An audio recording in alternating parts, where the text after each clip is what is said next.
Hello and a very warm welcome to this webinar hosted by Deltaee Energy and Environment. Today we'll be discussing our new European electric vehicle customer research.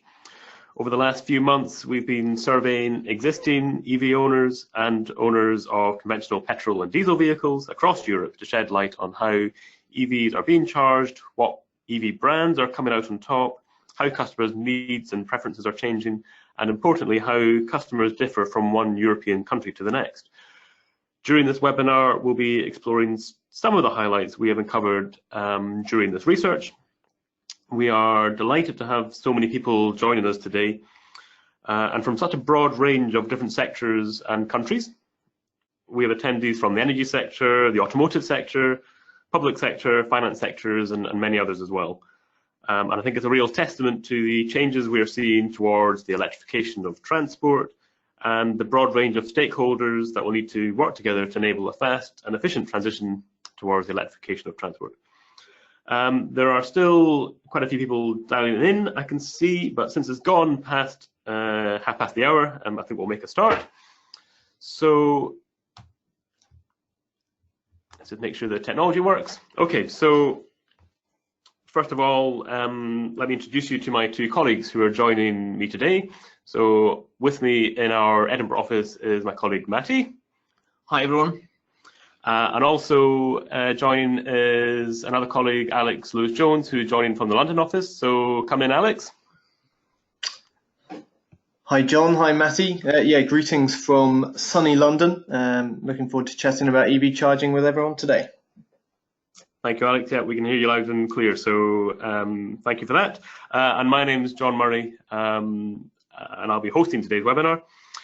Both Alex, Matty, and actually myself as well, we work on Deltae's EVs and electricity research service.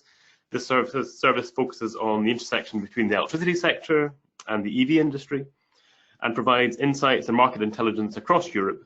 And the material that we will be sharing today during this webinar is taken directly from the customer research, which is available to subscribers of the EVs and electricity research service. Some brief housekeeping before we start. We'll present for about half an hour and then have about 10 minutes at the end for Q&A. Throughout the webinar, there is the opportunity to ask us questions. So you should have a box on your right-hand side of your screen, as indicated on the slide there. So please use that to drop in any questions and comments, and we'll be monitoring those throughout the webinar, and we'll come to those at the end. And the webinar is being recorded, so there will be the opportunity to watch the webinar back at your leisure, and you can forward the webinar to your colleagues, of course. So there's no need to take screenshots throughout the webinar. We will send you the slides afterwards. Okay, so I know that a lot of people on the line today will be familiar with Deltaee, but there are a lot of new names and companies here today. So I'll just give a very brief introduction to who we are. Deltaee exists to help our clients navigate the transition of the energy system from old energy to new energy.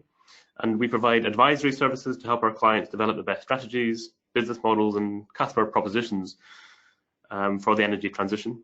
We provide the depth of insight through the knowledge areas we focus on. We've got dedicated teams researching energy storage and flexibility, the heat sector, distributed power, and trends within digital energy. Of course, for today, we are representing our EVs and electricity research. And through the combination of our knowledge areas, we have a real breadth of insight across the new energy landscape. And we provide our research in two different ways. We offer subscription-based research services, and we also provide bespoke consultancy to help our clients. And just there on the slide there are just some of the clients that we have supported and continue to support on this energy transition. So moving on to the content for today. So the first question is, why did we decide to focus on European EV customer research? And I think when we looked at this, we were like, well, there's a lot of information actually in terms of public charging infrastructure. And just two examples there, ZapMap and Plugsurfing, where you can get a lot of information today in terms of the number of charge points that are out there, the charger speeds, who the charge point operator is, for example, what hardware they're using, etc. But as I think a lot of people know, most people will know, is that the majority of EV charging will happen within the home. And this chart in the top right-hand corner there kind of is a direct result from our EV customer research, which shows that about 55% of EV charging sessions happen within the home. So our research that we carried out is focusing predominantly on this home market. And while there have been surveys carried out within individual countries looking at home EV charging, our research is focused on 5 European markets, the ones indicated on the map. And the European market, I think at the end of last year, was around 1.3 million plug-in EVs across Europe. And those 5 countries there together represent about 80% of the total European market. So we asked in our customer research questions, the same questions to existing EV customers across those 5 markets. And we got the results, and because we asked the same questions, it allows us to compare and contrast the results from one country to the next. So looking at the top home EV charging brands across Europe, and the difference in terms of how EV customers are charging their vehicles, and how EV customers acquired their home charge points, for example. So those are the sorts of questions that we looked at within our research. So the agenda for today, we are looking at who the EV customers are that we surveyed, that we'll be moving on to how EV owners are charging their vehicles, and then looking a little bit at EV owners and whether or not they are switching their electricity tariffs, and then at the end we'll have our Q&A. So I think now is the time to hand over to Alex, who will talk you through the first section. Great, thank you very much, John. So picking up on what you said there about our survey, taking it to 5 different countries with 5 different languages.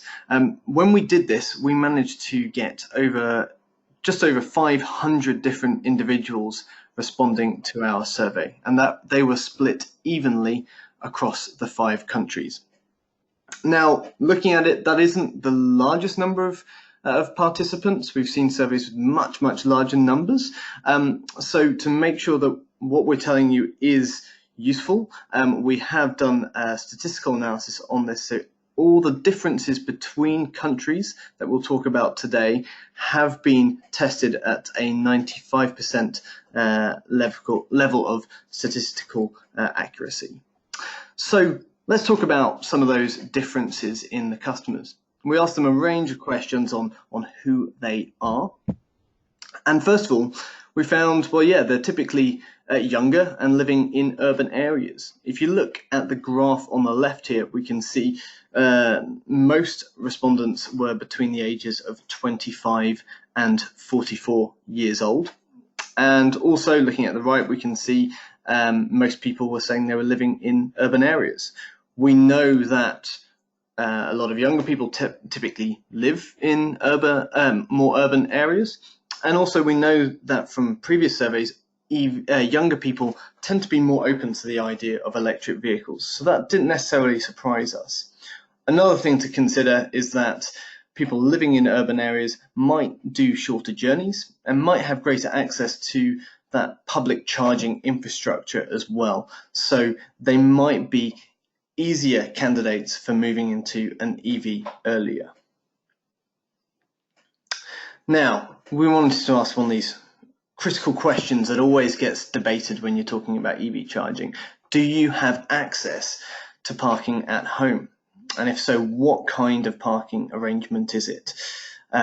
If you can charge at home, you're likely to be doing that via a parking space in a driveway or a garage or a carport where you can easily connect in your car to your home. We found that in our sample, 78% are saying that this is the situation that they have.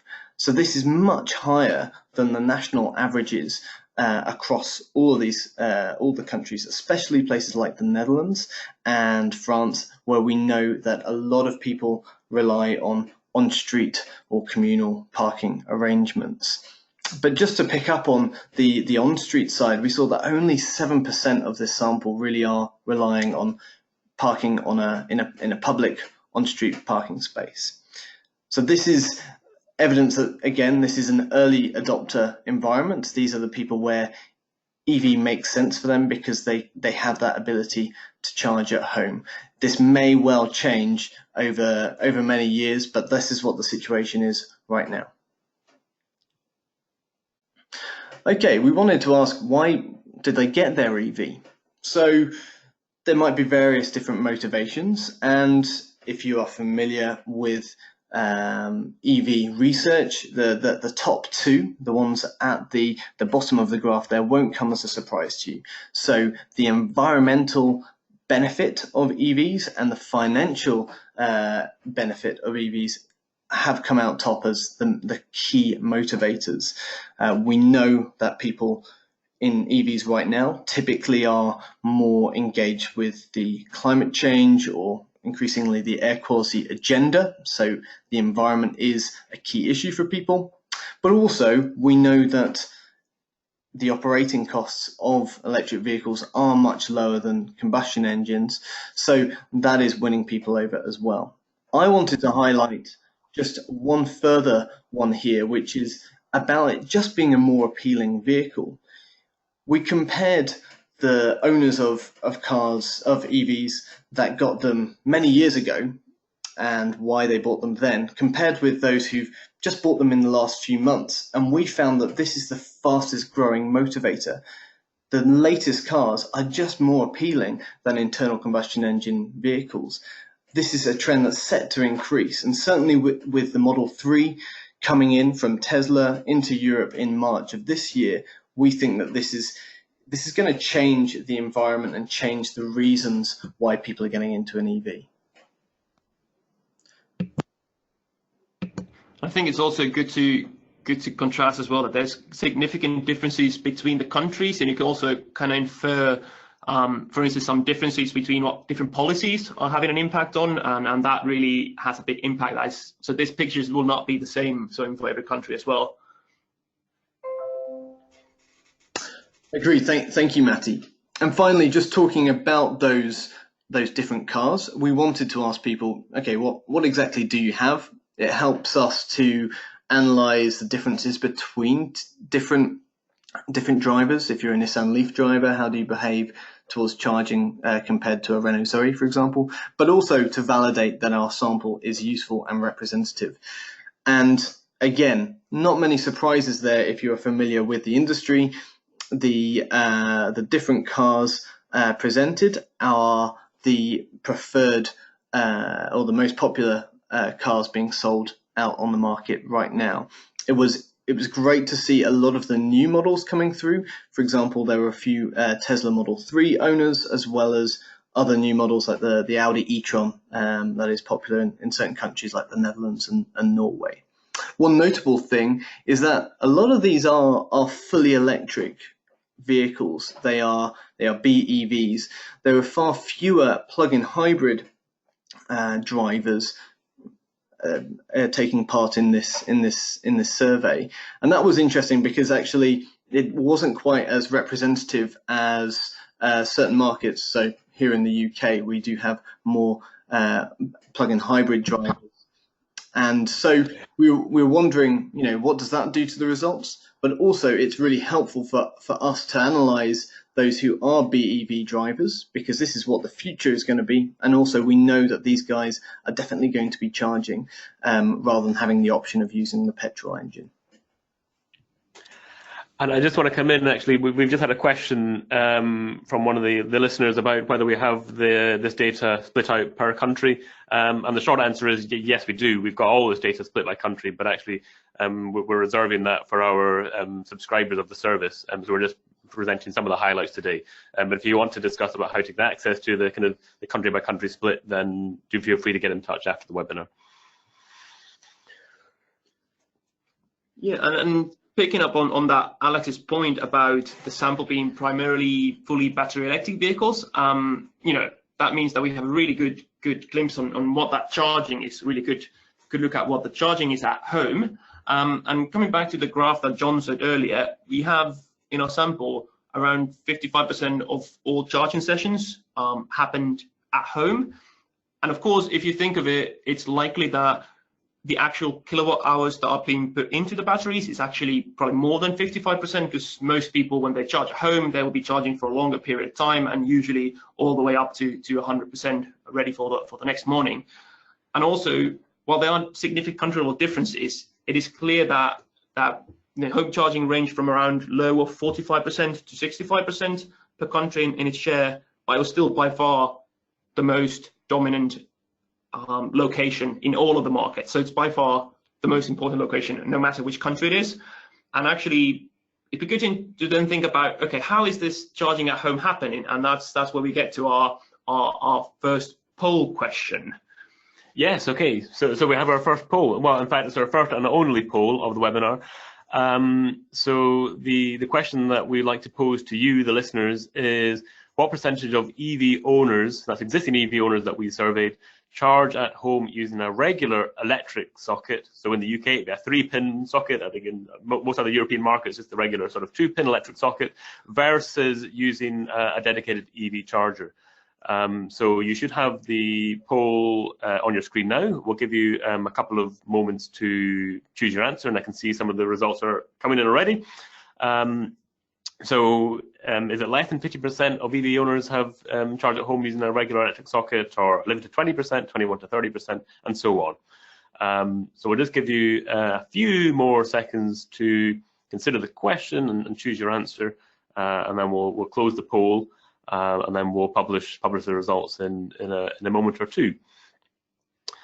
So I think how many vote? We've had 79%, 80% have voted. So we'll give you another 10 seconds to choose your answer.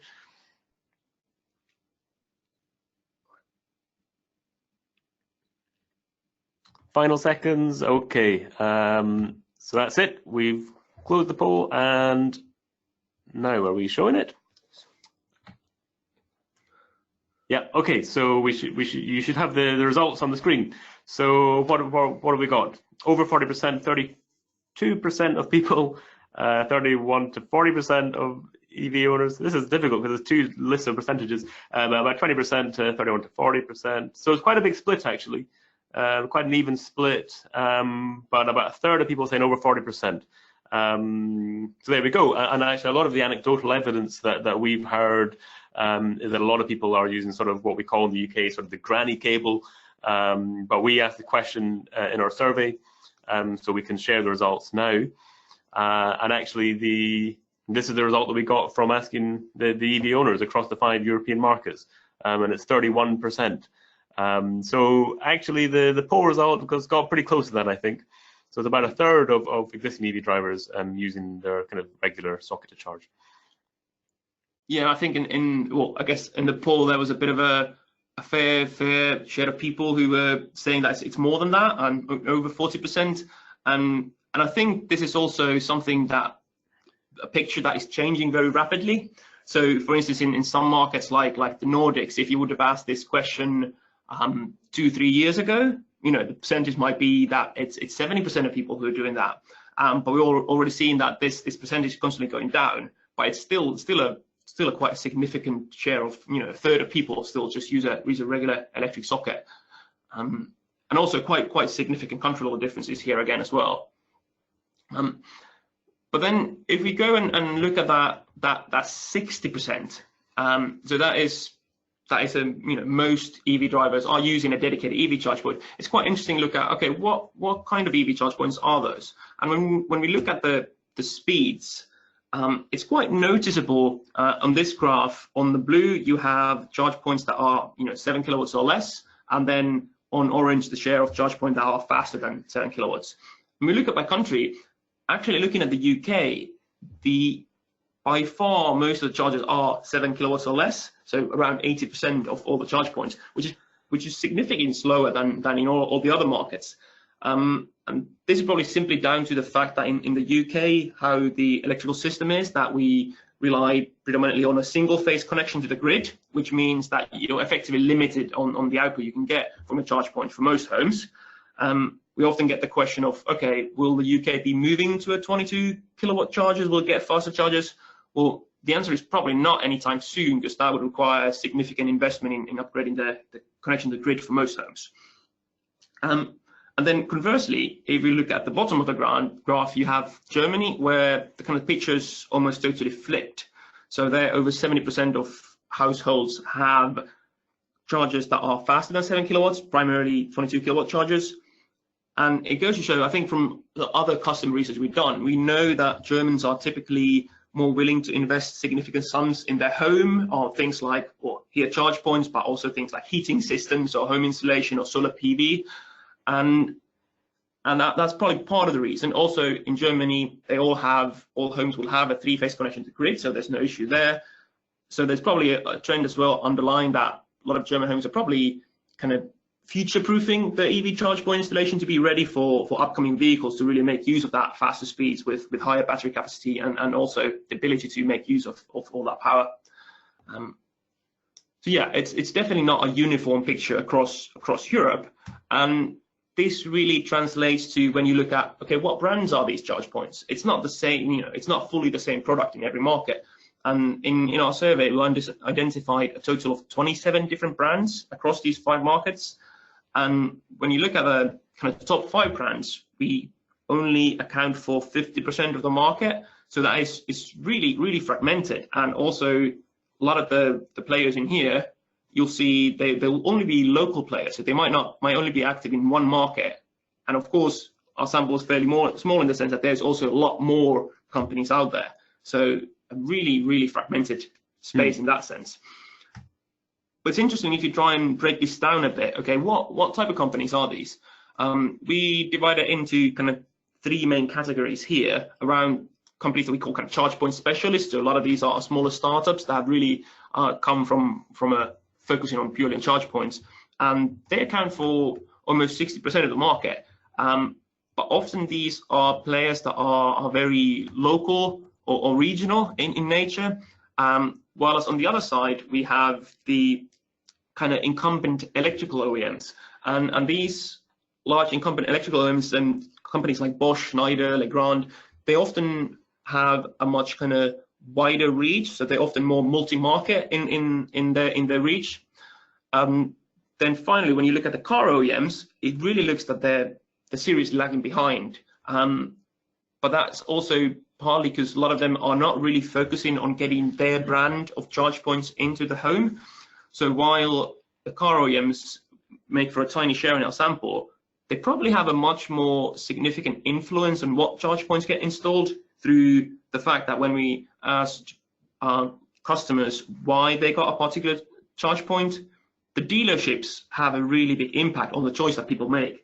So actually the car OEM is still probably a more important player than it appears there.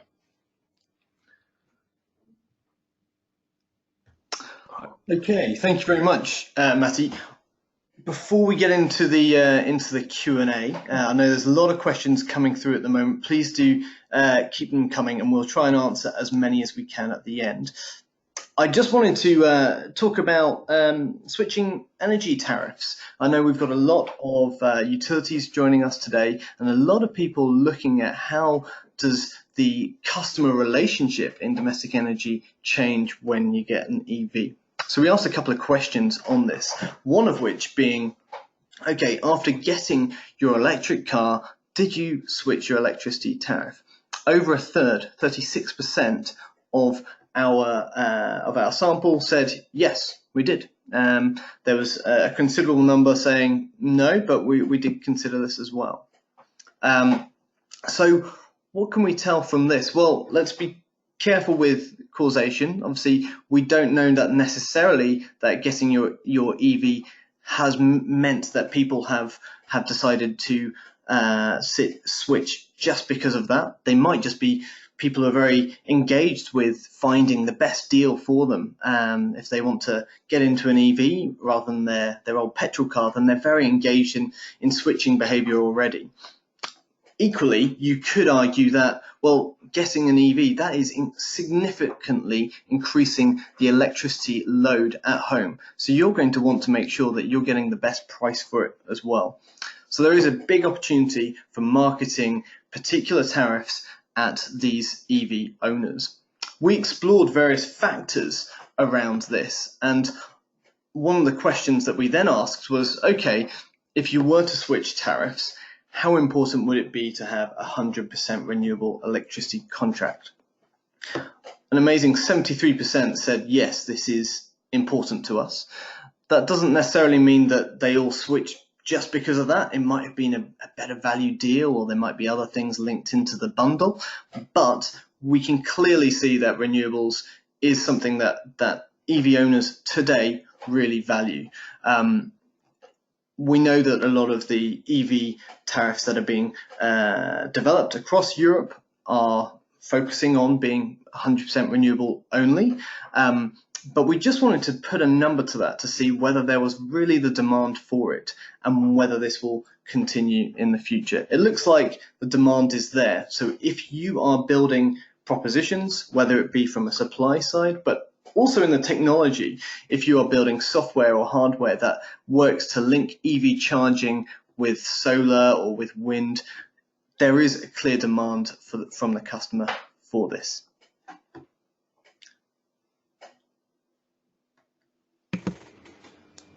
Great, thanks very much, Alex. Before we, I think there was some really useful insights there actually. Before we come on to the Q&A at the end, so I think we'll have about 10 minutes at the end to ask questions, and we've seen a lot coming in actually. We won't be able to get through them all, but please do keep sending your questions in, and we'll try and answer as many as we can in the remaining 10 or so minutes that we have. Just to say that all the results that we have shown here in the webinar are from our European ED customer research, and we're actually publishing for our subscribers 3 reports. The first one looking at the existing EV owners, so that's the stuff that we presented today, and that report's published now. And then we've got 2 upcoming reports, one looking at the prospective EV owners, so another 500 plus customers who have not yet got an EV, so testing their thoughts and preferences around getting an EV in the next years, and then also the results when we pose the question around smart charging, both for existing EV owners and prospective EV owners. So we're publishing those next 2 reports in the next month or 2. The results, all this research has come from our EVs and Electricity Research Service. This focuses very much on the intersection between the electricity sector and the EV sector. We're providing deep insight on this intersection, looking at customers, things like smart charging, how retail energy propositions are evolving as a result of people having EVs, looking at the flows of energy within the home and smart meters, and how all that links together to develop, and allows customers to develop new propositions targeted at EV customers, as well as providing wider services within the home. And the focus of the research is very much sort of European-wide. And we provide the research across a different number of deliverables, including in-depth reports, customer insights, viewpoints, and so on. So our subscribers really get a lot of benefit, I think, from those, but also by having the opportunity to kind of ask us, the analysts, in terms of what our perspectives are on things happening in this very rapidly evolving space. Thank you all for listening. So we're going to go through some questions now for the final 10 minutes. We've got lots coming in. One here that was asked earlier on in the webinar. Do you think that the high percentage of people with home parking available is quite biased by the sample of people interviewed? Of course, the 500 people may be early adopters or enthusiastic EV owners that already have space available for home or garage charging. So, Matty, do you want to kind of respond to that? Yeah, I think in a way that's one way to see it, but how we acquired the sample is that it is a random sample. So I think this is just an illustration of who EV owners are today. It's actually quite hard to go and find a urban EV owner with just access to public on-street parking.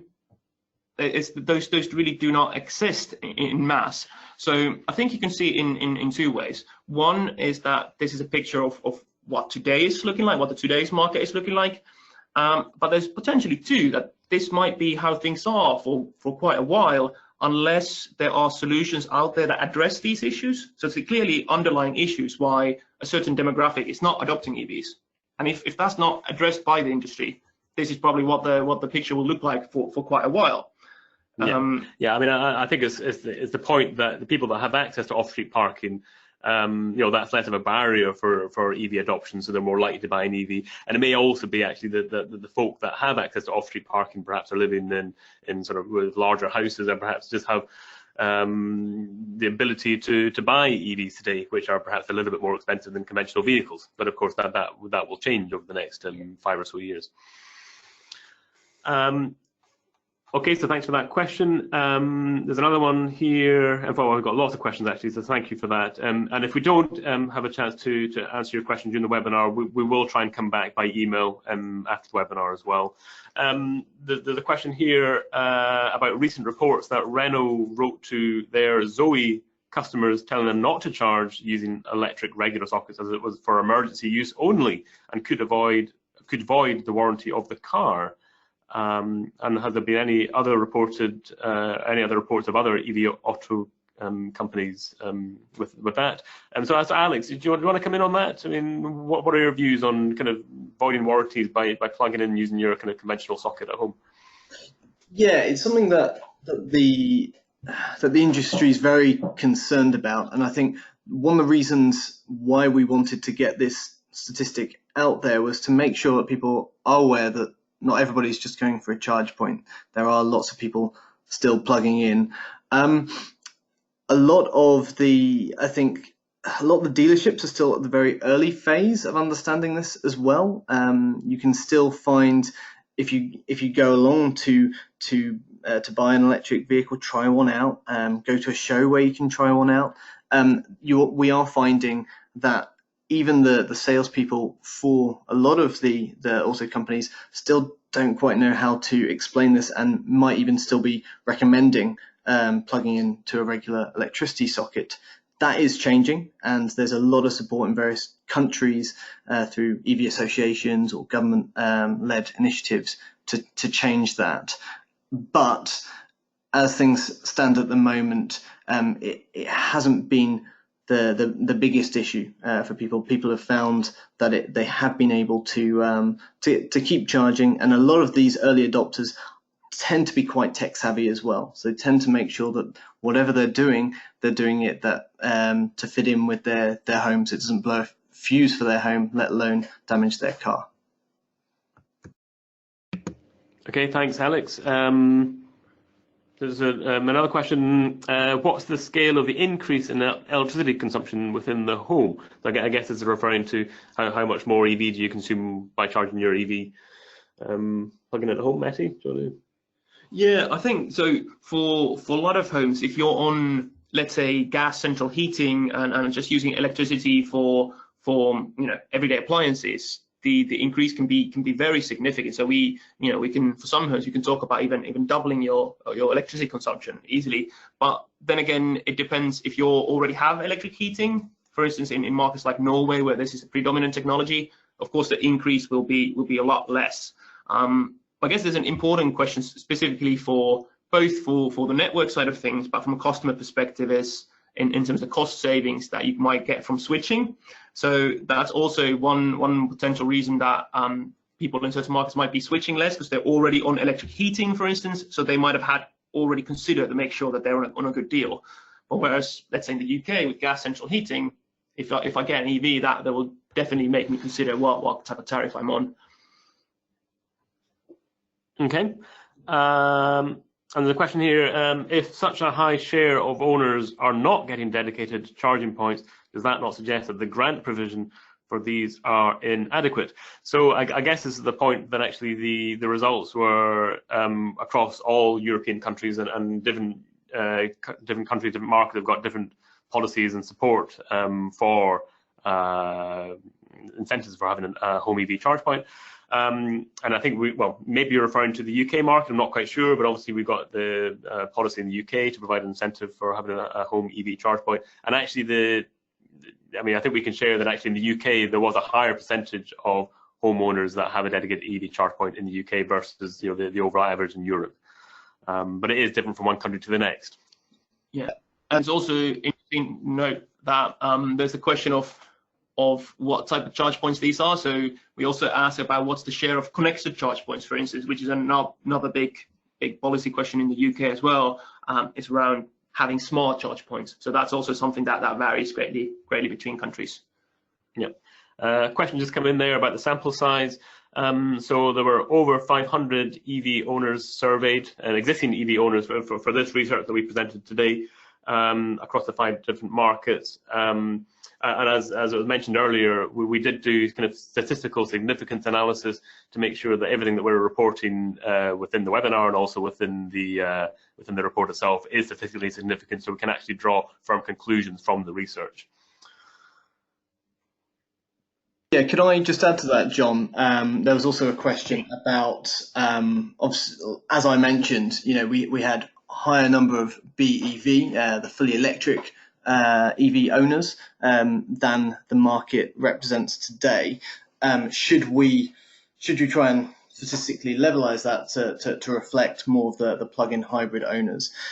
Again, because of the sample size, we didn't want to bias things by putting more emphasis on a smaller sample, so about 100 of the drivers were using a plug-in hybrid, because we didn't want to further bias the statistics of the results. However, it's also important to note that not all markets are dominated by plug-in hybrids. That's very much something that is here in the UK, but it's very different in, say, Norway, where there are far more fully electric EVs. And I think it's more representative of how the market is going to continue over the next 1 or 2 years as well. So hopefully this is a useful example of the state of play today, and hopefully in the very near future. Thanks, Alex. So we'll have time for 1 or 2 more questions. There's one here about, is it referring to the access to 3-phase versus single phase, and how much of a barrier that might be to the future EV uptake within the UK market. So I think typically if you've got a single phase, then the rates go up to about 7 kilowatts, whereas if you're on 3-phase, then it's typically more around about the 22 kilowatt charging speeds. And actually we've had some quite good debates internally at Deltaee about whether or not the 7 kilowatt limit is a barrier in the UK. So I mean, well, my view is 7 kilowatts in the large majority of cases, certainly today, isn't really a barrier. I guess it's maybe an open question about the extent to which batteries for EVs will get significantly bigger in the next 5-10 years, which means that 7 kilowatts is not enough to be able to charge your vehicle overnight for 12 hours when you plug in. But yeah, it is a really good question. It sort of depends about the kind of wider trends of what vehicles will be driving in the future. I don't know, Matthew or Alex, you may want to come in on that as well. Yeah, I think from my perspective, of course, in the UK, it is. I don't see it as a barrier today, because there's also the case that a lot of the times the vehicles that are being used today, they're often quite limited range in this, so they're using it in urban settings, and often it's rarely the scenario where the vehicle gets charged from 0 to 100%. Oftentimes when you do get home, you have a fair bit of charge left as well. So I don't think that it's a major barrier today. And also it's hard for me personally to see this changing any very soon. I think the electrification agenda for transport will go on no matter what. It's just a question of, will people be fine with those lower charging speed? Upgrading your connection to the grid is prohibitively expensive. So I think in the UK it's more about making do what you have, rather than that we're going to see a big step change in that. I'm not sure if you disagree, Alex. Yeah, no, I think that's fair. My perspective is, let's remember we've got to think about journey times and how far people travel, and most people don't travel that far, and most people can get the amount of kilowatt hours they need from a maximum 7 kilowatt charger at the moment. Even if they get a much bigger battery vehicle in the future, that's not going to affect their journey behavior.